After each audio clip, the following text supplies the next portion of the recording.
જય મહાદેવ। આજે છે નવરાત્રિનું બીજું નોરતું। તો આજે આપણે બનાવવાના છે ફરાળી ભાખરીની રેસિપી।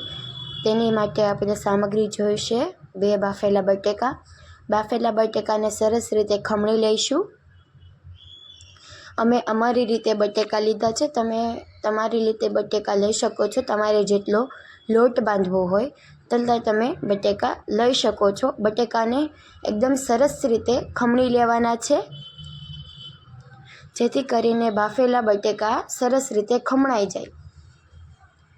અને બધે બટેકા ખમણાઈ જાય પછી આપણે તેને મસળી લેવાના છે સરસ રીતે, જેથી તેના ગઠોડા હોય તે ન રહી જાય અને ભાખરી ખાવામાં પણ સ્વાદિષ્ટ લાગે। આ ભાખરીને તમે સર્વ કરી શકો છો દહીં સાથે। હવે તેમાં નાખીશું રાજગરાનો લોટ। તે લોટ ફરાળી છે, અમે અમારી રીતે લોટ લીધો છે, તમે તમારી રીતે લોટ લઈ શકો છો। તમારે જેટલી ભાખરી બનાવવાની હોય તેટલો તમે લોટ લઈ શકો છો। હવે તેમાં નાખીશું થોડાક લીલા ધાણા, થોડાક સફેદ તલ, જેથી સ્વાદ સારો આવે, આદુ અને મરચાંનો પેસ્ટ, જેથી તે થોડા તીખા બને। તમે તમારી રીતે મરચાં નાખી શકો છો, તીખા તમે સ્પાઇસી કરી શકો છો। નાખીશું થોડીક સ્વાદ અનુસાર નમક, તમે તમારી પ્રમાણે નાખી શકો છો। મીઠું નખાઈ જાય પછી નાખીશું થોડોક હલ્દી પાવડર।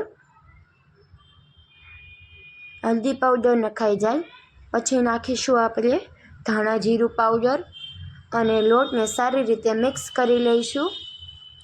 વચ્ચે પાણીની જરૂર પડે તો થોડું થોડું પાણી આપણે નાખતા જવાનું છે।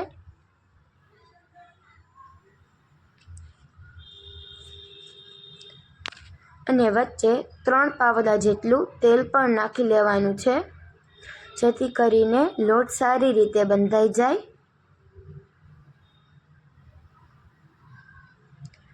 અમારે પાણીની જરૂર પડી છે તો જરી જરી અમે પાણી નાખતા જઈશું।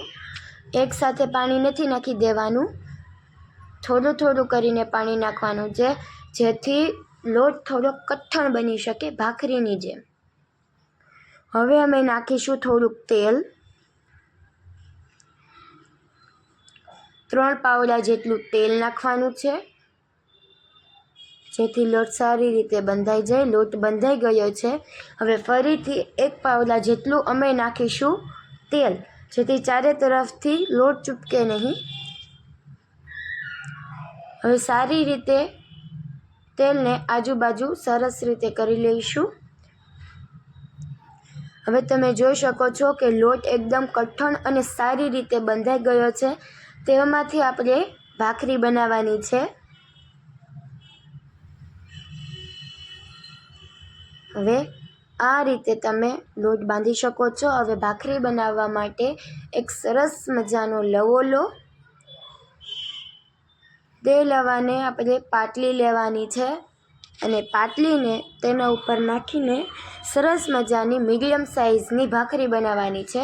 તમે તમારી રીતે મોટી નાની ભાખરી બનાવી શકો છો, અમે મીડિયમ પ્રકારની ભાખરી બનાવેલી છે।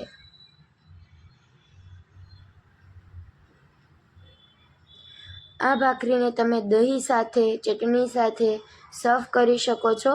અને તમે ગમે ત્યાં મતલબ પિકનિકમાં જાઓ, ફરવા જાઓ છો, ગમે ત્યાં દૂર સ્થળે જાઓ છો તો આને તમે થેપલાની જગ્યાએ ભાખરી બનાવીને પણ લઈ જઈ શકો છો। આ ખૂબ સ્વાદિષ્ટ ભાખરી બનશે। અને આ ભાખરી તમને કેવી લાગી તે અમને યુટ્યુબમાં અમારી ચેનલ છે તેમાં કોમેન્ટ કરીને અમને જરૂર જણાવશો।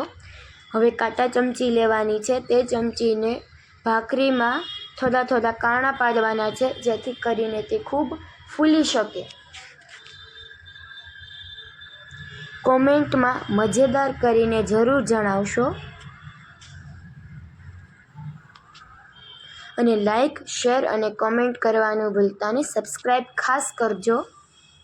હવે આપણે લોઢીને ગરમ કરી રાખવાની છે અને તેમાં ભાખરીને શેકવા નાખી દેવાની છે અને આજુબાજુ થોડુંક તેલ પણ નાખી દેવાનું છે, જેથી ભાખરી સરસ રીતે શેકાઈ જાય। અને ઉપર પર થોડુંક તેલ નાખી દઈશું।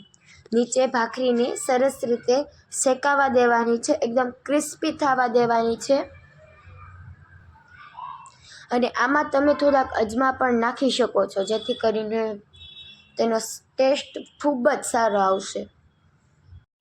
સરસ રીતે શેકાવા દેવાની છે, જેથી કરીને તે ક્રિસ્પી બની શકે. અને ચારે તરફ તેલ તો નાખવાનું જ છે.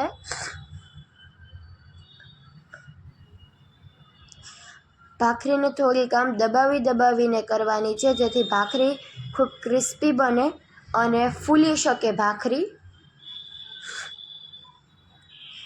તે એકદમ ક્રિસ્પી થઈ જાય પછી તેને આપણે એક ડીશમાં પણ લઈ લેશું.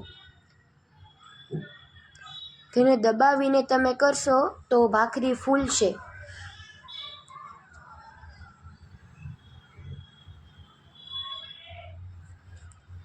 હવે ભાખરી શેકાઈ ગઈ છે, થોડીક જ વાર છે. ભાખરી શેકાઈ જાય એટલે આપણે તેને એક ડીશમાં સર્વ કરી લઈશું. હવે ભાખરી બંને સાઈડ સરસ રીતે શેકાઈ ગઈ છે.